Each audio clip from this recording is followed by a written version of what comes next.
Hello everyone, exam वारी में आप सभी का स्वागत है। दोस्तों, बिहार पुलिस की परीक्षा को ध्यान में रखते हुए आज के इस वीडियो में हम रोजगार विद अंकित पब्लिकेशन के बुक के प्रैक्टिस सेट नंबर 1 के प्रश्नों को देखेंगे। यानी यह बुक अंकित भाटी सर की है। इसमें काफी इंपॉर्टेंट प्रश्न है, तो आप लोग वीडियो को लास्ट तक ध्यान से जरूर देखिएगा। और अगर आप इसका पीडीएफ चाहते हैं तो ज्वाइन कीजिए हमारे टेलीग्राम चैनल को, जिसका लिंक आपको डिस्क्रिप्शन बॉक्स या कमेंट बॉक्स में मिल जाएगा। तो चलिए शुरू करते हैं। आज का हमारा पहला प्रश्न है, एक हार्स पावर लगभग कितने वाट के बराबर होता है? एक हार्स पावर कितने वाट के बराबर होता है? तो इसका राइट आंसर हो जाएगा ऑप्शन सी, 746 वाट। ऑप्शन सी इसका करेक्ट आंसर हो जाएगा। हार्स पावर जो है किसका मात्रक होता है? तो यह शक्ति का मात्रक होता है, हार्स पावर। ठीक है। अगला प्रश्न है, जब सोडियम हाइड्रोक्साइड जिंक से अभिक्रिया करता है तो कौन सा उत्पाद बनता है? सोडियम हाइड्रोक्साइड यानी NaOH जिंक के साथ अभिक्रिया करता है तो कौन सा उत्पाद बनता है? तो इसका राइट आंसर हो जाएगा option C, Na2ZNO2 plus H2। Option C इसका करेक्ट आंसर हो जाएगा। Na2ZNO2 यानी sodium zincate plus hydrogen gas बनता है। ऑप्शन सी इसका राइट आंसर हो जाएगा। अगला प्रश्न है, बालाघाट का मलाचखंड क्षेत्र और झुंझुनू का खेतड़ी सिंगना क्षेत्र के महत्वपूर्ण खनन क्षेत्र हैं। मलाचखंड और खेतड़ी ये किसके लिए प्रसिद्ध है? तो ऑप्शन बी इसका राइट आंसर हो जाएगा। तांबा के लिए प्रसिद्ध है ये। ऑप्शन बी इसका राइट आंसर हो जाएगा। मलाचखंड यह मध्य प्रदेश के बालाघाट जिले में स्थित है और खेतड़ी राजस्थान के झुंझुनू जिले में स्थित है। ये भी आप ध्यान रखिएगा। अगला प्रश्न है, इंग्लिश का है। Choose the correct option to fill in the blank. Sant Ravidas was a by profession. यहाँ पे क्या भरा जाएगा? संत रविदास का पेशा क्या था? तो ऑप्शन ए इसका राइट आंसर हो जाएगा, कॉबलर। कॉबलर मीन्स होता है मोची। संत रविदास जी मोची थे। ठीक है। अगला प्रश्न है, समीकरण CaCO3 यानी कैल्शियम कार्बोनेट। कैल्शियम कार्बोनेट टूटता है CaO यानी calcium oxide plus CO2 carbon dioxide में टूटता है। करा यह किस प्रकार का जो है समीकरण है? तो ऑप्शन सी इसका राइट आंसर हो जाएगा, या वियोजन अभिक्रिया है। ऑप्शन सी इसका करेक्ट आंसर हो जाएगा।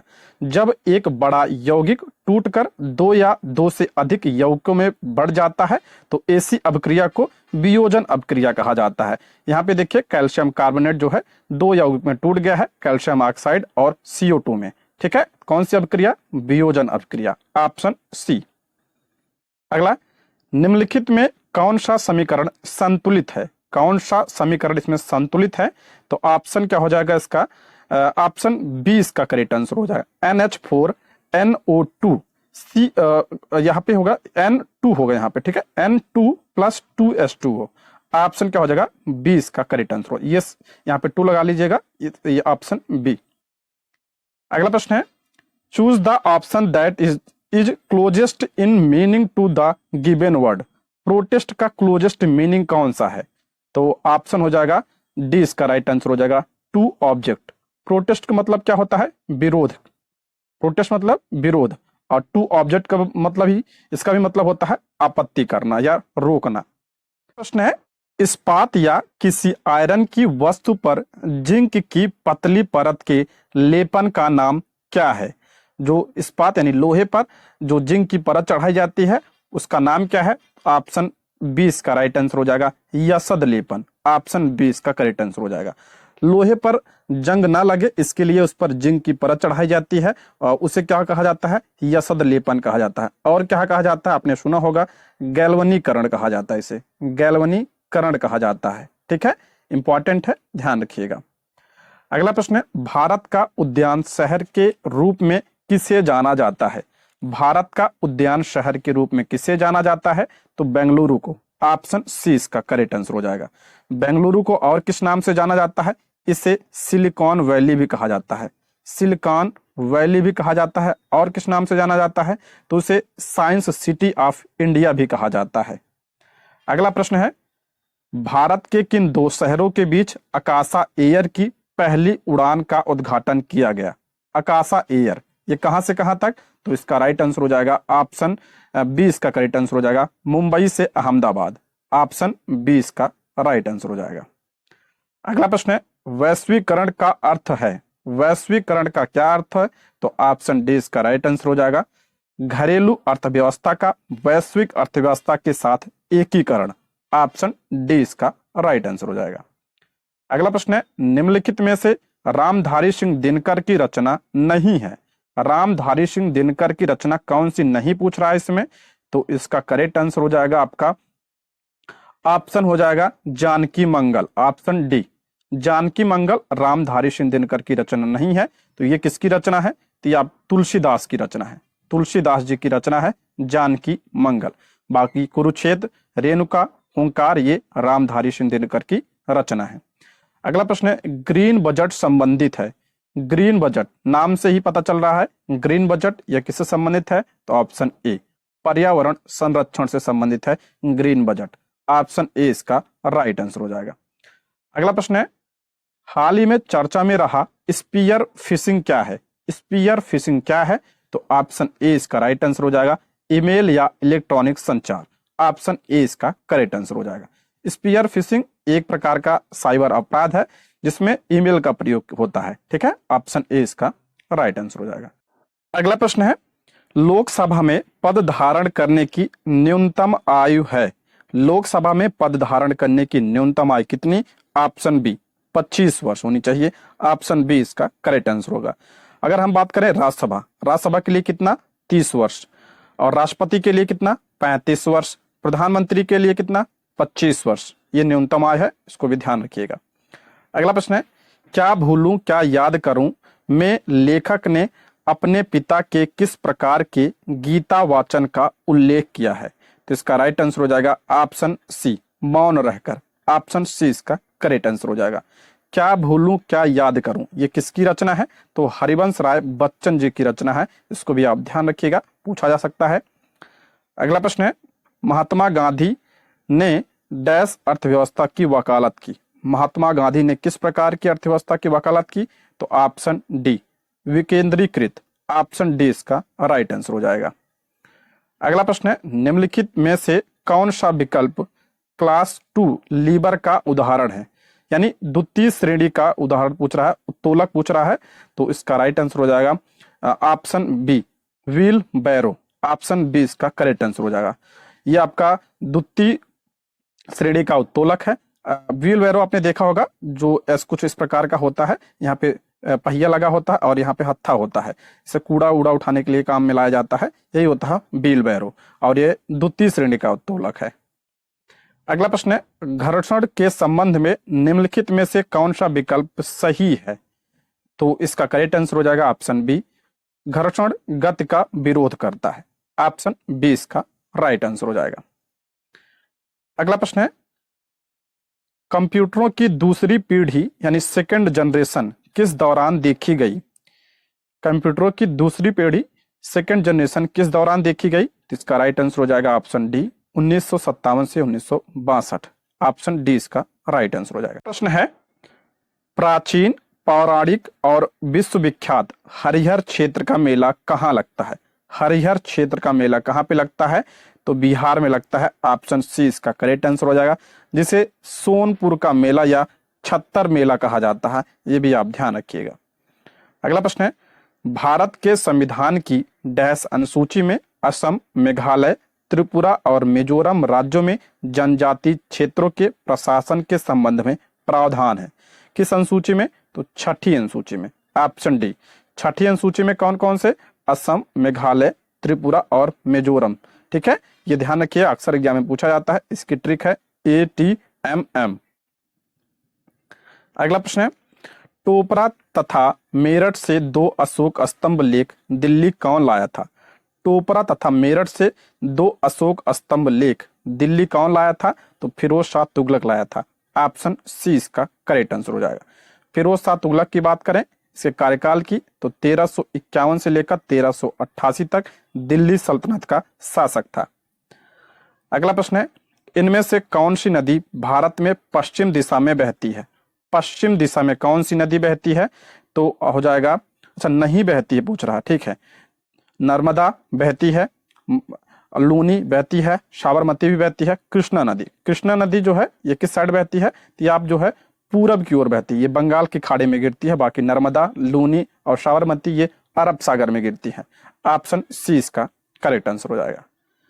अगला प्रश्न है, डैश केंद्रीय प्रक्रम इकाई यानी सीपीयू और मुख्य स्मृति के बीच एक बफर के रूप में कार्य करता है। ये कंप्यूटर से प्रश्न है, तो इसका करेक्ट आंसर हो जाएगा आपका कैश स्मृति, ऑप्शन सी।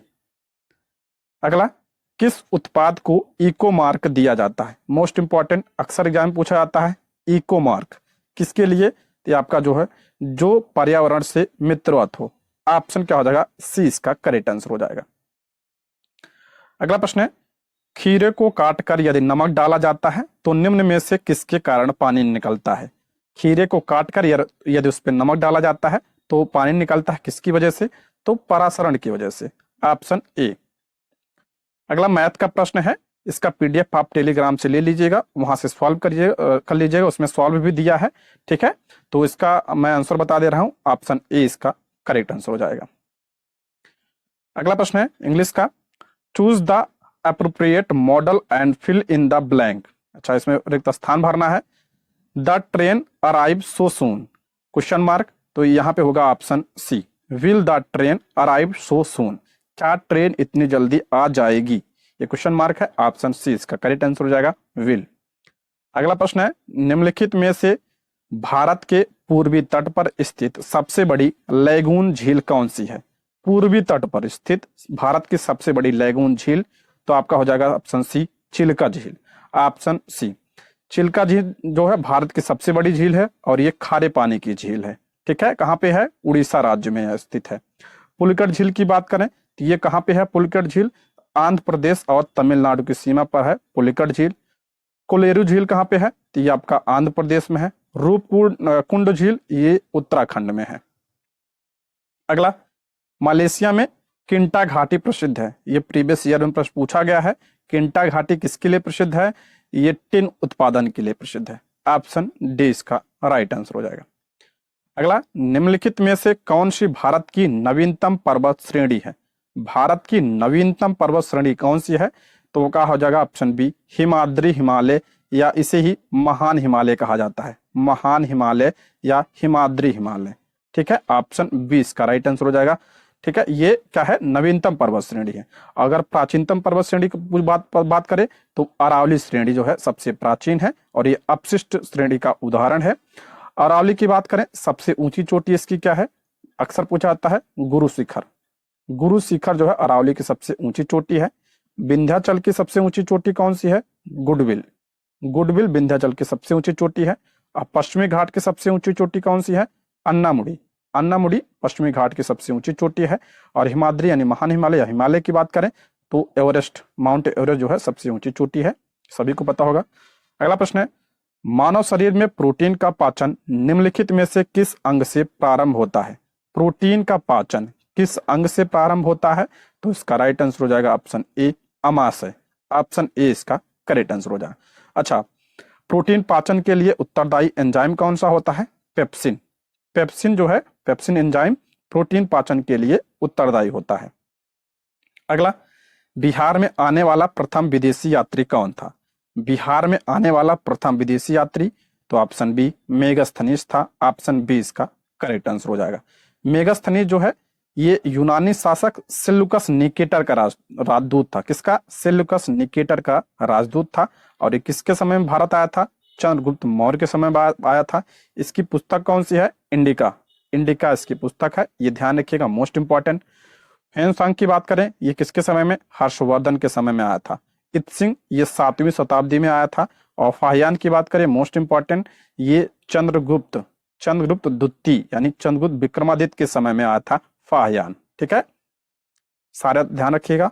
अगला प्रश्न है, विश्व खुशहाली सूचकांक 2023 के अनुसार भारत कौन से स्थान पे है? विश्व खुशहाली सूचकांक 2023 के अनुसार भारत का स्थान क्या है? तो भारत जो है 126वें स्थान पे है, ऑप्शन बी। अगर हम बात करें पहले स्थान पे कौन है, तो फिनलैंड। फिनलैंड जो है पहले स्थान पे है। और अंतिम स्थान पे कौन है? तो अफगानिस्तान जो है अंतिम स्थान पर है, अफगानिस्तान। अगला, भारत में मिट्टी बचाओ आंदोलन कहां से आरंभ हुआ? भारत में मिट्टी बचाओ आंदोलन कहां से आरंभ हुआ? तो ये आपका होशंगाबाद मध्य प्रदेश से, ऑप्शन सी। और ये कब शुरू हुआ था? 1977 में, मिट्टी बचाओ आंदोलन। अगला प्रश्न है, यथाशक्ति में कौन सा समास है? यथाशक्ति में कौन सा समास है? तो इसमें अव्ययी भाव समास है, ऑप्शन डी। अव्ययी भाव समास जहां प्रथम पद या पूर्व पद प्रधान हो तथा समस्त पद क्रिया विशेषण हो, वहां क्या होता है? अव्ययी भाव समास। प्रथम पद जो है क्या? प्रधान हो।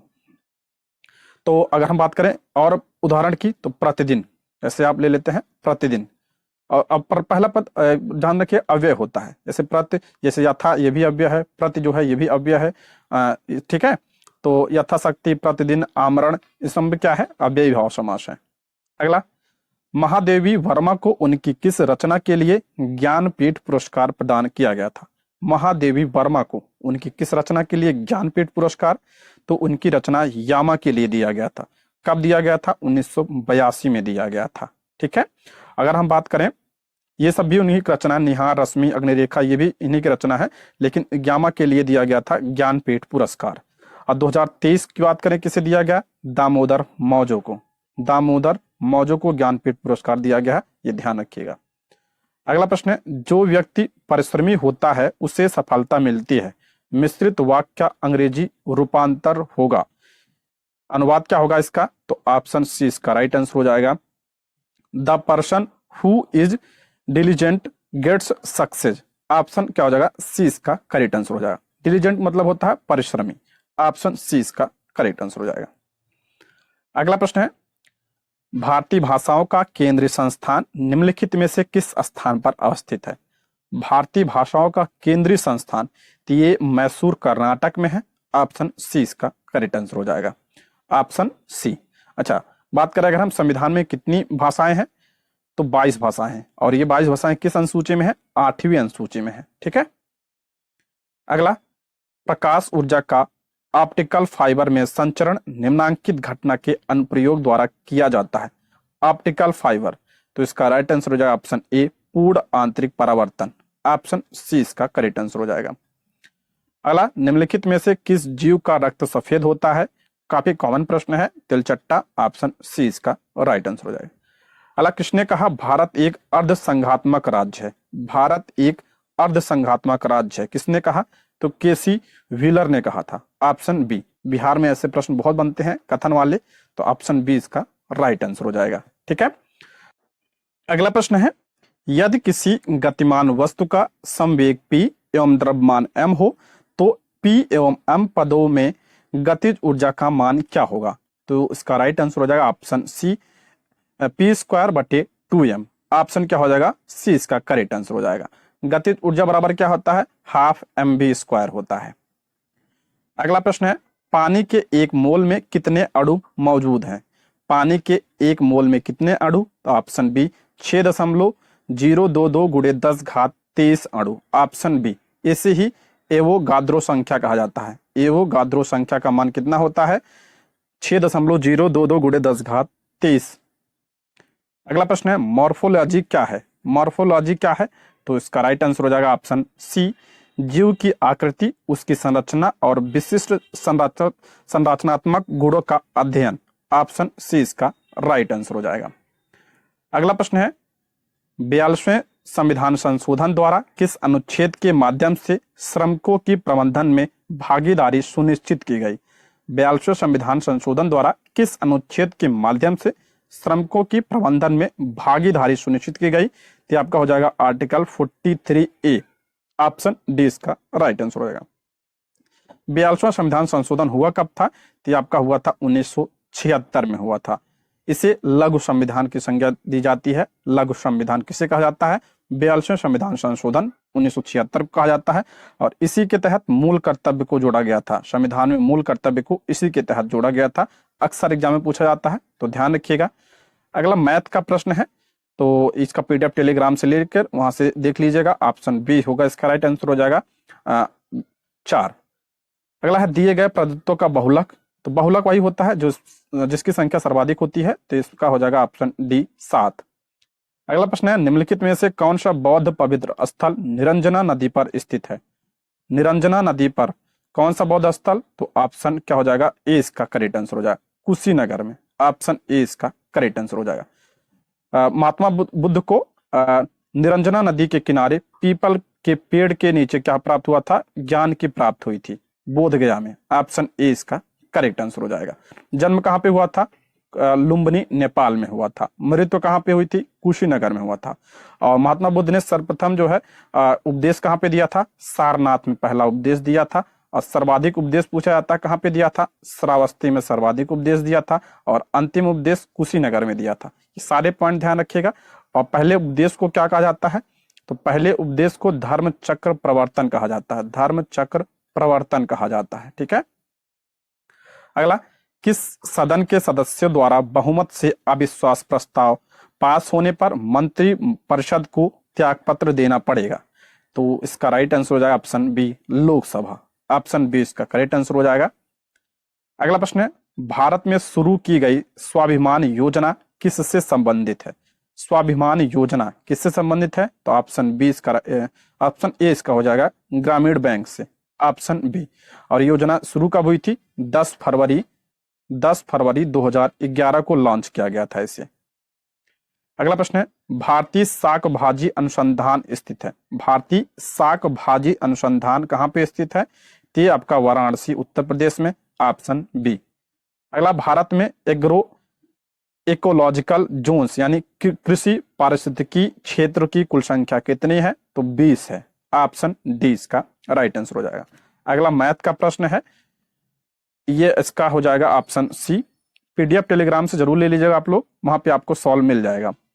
अगला है, सल्तनत के निम्नलिखित सुल्तानों में से किसने सर्वप्रथम अपनी राजधानी दिल्ली स्थानांतरित की?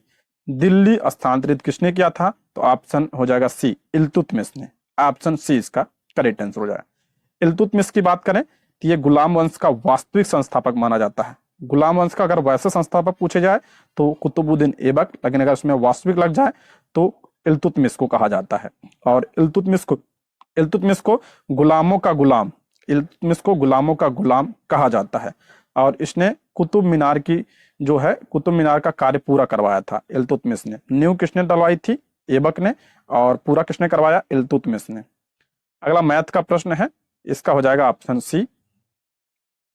अगला, अधोलिखित राज्यों में से किसमें 2001 से 2011 के बीच सर्वाधिक साक्षरता वृद्धि दर्ज की गई है?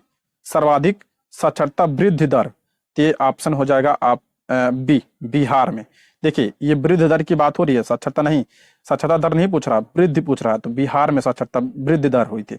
अगर वैसे पूछा जाए बिहार की साक्षरता दर कितनी है? 61.8%। और ये भारत की सबसे कम साक्षरता दर है। ठीक है, सबसे कम साक्षरता दर वाला राज्य कौन सा है? बिहार। अगला प्रश्न है, रॉकेट डैश के सिद्धांत पर कार्य करता है? रॉकेट किसके सिद्धांत पर? तो समवेग संरक्षण के सिद्धांत पर काम करता है। Option A. अगला, निम्नलिखित वैज्ञानिकों में से किसने नवीन सापेक्षता सिद्धांत प्रतिपादित किया? नवीन सापेक्षता सिद्धांत का प्रतिपादन किसने? तो ऑप्शन ए, जेबी नर्लिकर ने। ऑप्शन क्या हो जाएगा? ए इसका राइट आंसर हो जाएगा। अगला प्रश्न है, दक्षिण भारत के भगवान रंगनाथा, जिन्हें भगवान वेंकटेश भी कहते हैं, का मंदिर स्थित है? तो यह मंदिर कहां पे है? ऑप्शन बी इसका राइट आंसर हो जाएगा, बिलीगिरी रंगा पहाड़ी पर। ऑप्शन क्या हो जाएगा? बी इसका करेक्ट आंसर हो जाएगा। और यह भगवान विष्णु का मंदिर है। ऑप्शन बी इसका राइट आंसर हो जाएगा। अभी हाल ही में प्रधानमंत्री नरेंद्र मोदी जी गए थे, इसलिए चर्चा में है, तो ध्यान रखिएगा, पूछा भी जा सकता है। अगला प्रश्न है, दुनिया का समलैंगिक विवाह पर पहला जनमत संग्रह आयोजित किया गया?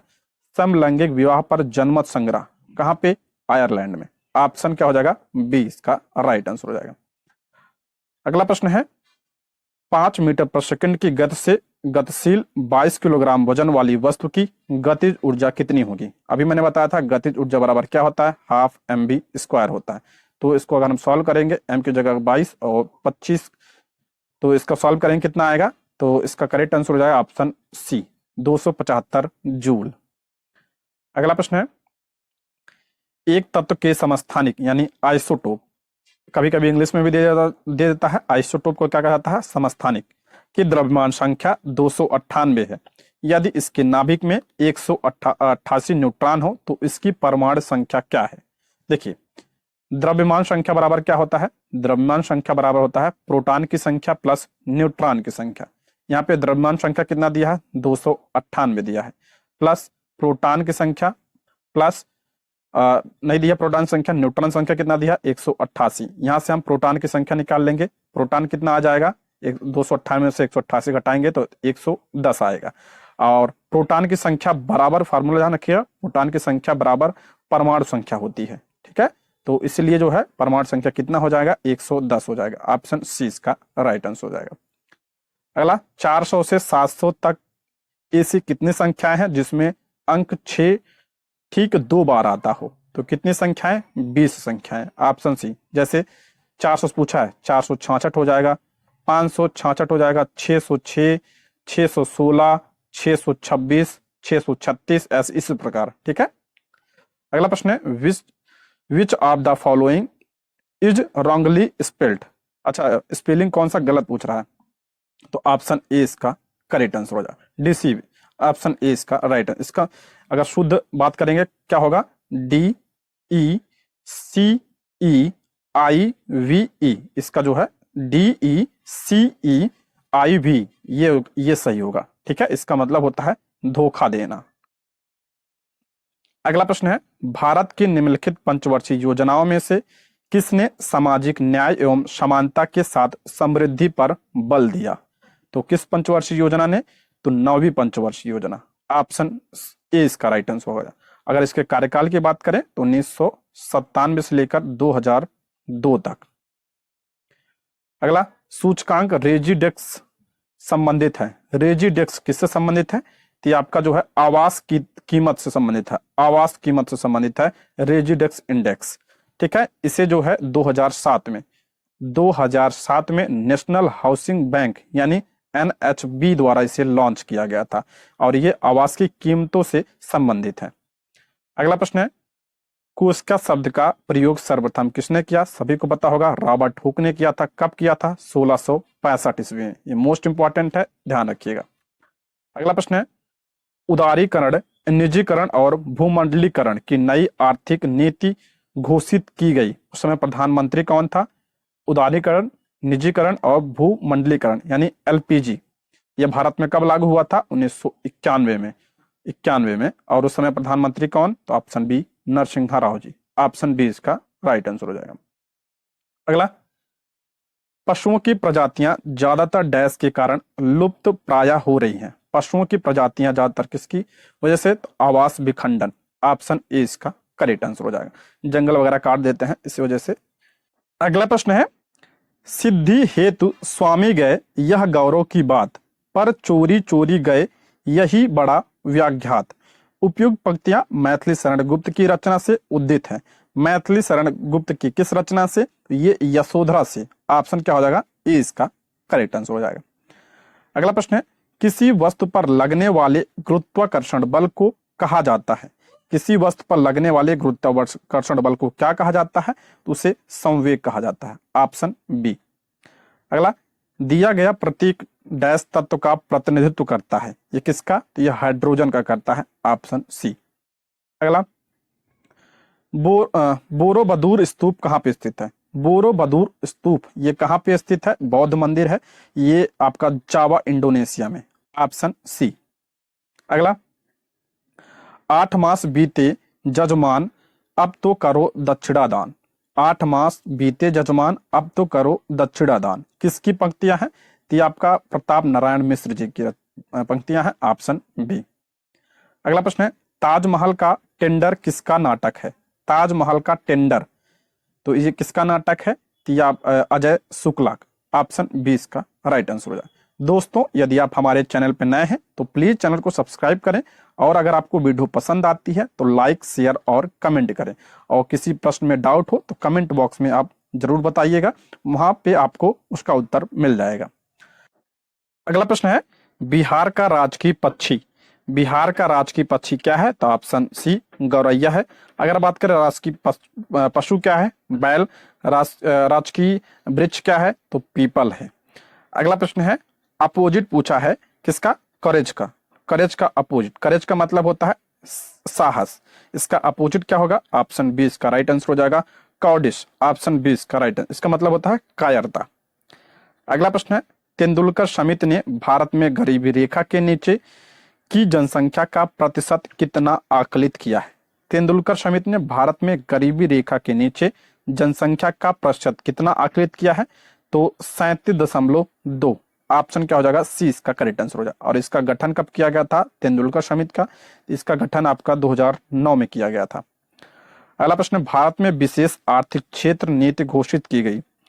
भारत में विशेष आर्थिक क्षेत्र नीति कब घोषित की गई थी? सन 2000 में। ऑप्शन बी अप्रैल सन 2000 में। ऑप्शन बी इसका राइट आंसर हो जाएगा। अगला प्रश्न है, किस्सा राधा कन्हैया के लेखक कौन है? किस्सा राधा कन्हैया इसके लेखक कौन है? तो आपका हो जाए ऑप्शन सी नवाब वाजिद अली शाह। ऑप्शन सी इसका राइट आंसर हो जाएगा। अगला प्रश्न समुच्चय से है, ए यूनियन बी पूछा है, तो इसका करेक्ट आंसर हो जाएगा आपका ऑप्शन ए। अगला, निम्नलिखित वैदिक देवताओं में किसे उनका पुरोहित माना जाता है? वैदिक देवताओं में किसे उनका पुरोहित माना जाता है? तो बृहस्पति को। ऑप्शन क्या हो जाएगा? सी इसका राइट आंसर हो जाएगा। अगला ये भी मैथ का प्रश्न है, इसका करेक्ट आंसर हो जाएगा ऑप्शन डी √3। अगला, निम्नलिखित भारत के राष्ट्रपतियों में कौन दार्शनिक राजा अथवा दार्शनिक शासक के रूप में जाना जाता है? दार्शनिक राजा और दार्शनिक शासक के रूप में किसे जाना जाता है? तो डॉक्टर सर्वपल्ली राधाकृष्णन को। Option B doctor Sarvepalli Radhakrishnan Bharat के पहले उपराष्ट्रपति थे। उपराष्ट्रपति कब से कब थे? 1952 से लेकर 1962 तक। और ये भारत के दूसरे राष्ट्रपति भी थे। 1962 से लेकर 1967 तक ये क्या थे? 67 तक राष्ट्रपति थे। अगला प्रश्न है, निम्नलिखित निजी बैंकों में से किस बैंक ने चीन में सर्वप्रथम अपनी शाखा स्थापित की? चीन में, तो एक्सिस बैंक। Option C. अगला प्रश्न है मैथ का, तो इसका करेक्ट आंसर हो जाएगा आपका ऑप्शन ए। अगला ये भी मैथ का प्रश्न है, इसका भी अब आंसर बता दे रहा हूं, 4% होगा इसका। ऑप्शन बी इसका राइट आंसर हो जाएगा। अगला, असंतृप्त हाइड्रोकार्बन जिसमें एक या एक से अधिक द्विबंध होते हैं उन्हें डैश कहा जाता है? उन्हें एल्कीन कहा जाता है। ऑप्शन डी इसका राइट आंसर हो जाएगा। असंतृप्त हाइड्रोकार्बन जिसमें एक या एक से अधिक द्विबंध होते हैं उन्हें एल्कीन कहा जाता है। अगला, भारतीय संविधान के अनुच्छेद 25 में प्रयुक्त हिंदू शब्द किसे सम्मिलित नहीं करता है? तो पारसियों को नहीं सम्मिलित करता हिंदू शब्द। Option B. अगला प्रश्न है, change the following into a simple sentence. The moment which is lost for ever, choose the correct alternative from those given below. Alternative पूछ रहा है, तो इसका राइट आंसर हो जाएगा ऑप्शन ए। ऑप्शन ए इसका करेक्ट आंसर हो जाएगा। The moment once lost is lost for ever. Option क्या हो जाएगा? ए इसका करेक्ट आंसर हो जाएगा। अगला प्रश्न है, भारत की निम्नलिखित मिट्टियों में से कपास की खेती के लिए सर्वाधिक उपयुक्त मिट्टी कौन सी है? सर्वाधिक उपयुक्त किसके लिए? कपास के लिए। सभी को पता होगा रेगुर मिट्टी। रेगुर मिट्टी को क्या कहा जाता है? इसे काली मिट्टी कहा जाता है और इसे स्वतः जुताई वाली मिट्टी भी कहा जाता है। अला, निम्न में से कौन एक मंदाकिनी नदी के किनारे पर अवस्थित नहीं है? मंदाकिनी नदी के किनारे पर कौन सा नहीं पूछ रहा है यहाँ पे, तो इसका राइट आंसर हो जाएगा गोविंद घाट। Option D. गोविंद घाट ये अलकनंदा और लक्ष्मण गंगा के संगम पर स्थित है उत्तराखंड में। Option D. अगला, n बराबर n, अच्छा ये मैथ का प्रश्न है, गुडनखंड पूछा है, तो इसका हो जाएगा आपका ऑप्शन ए 92।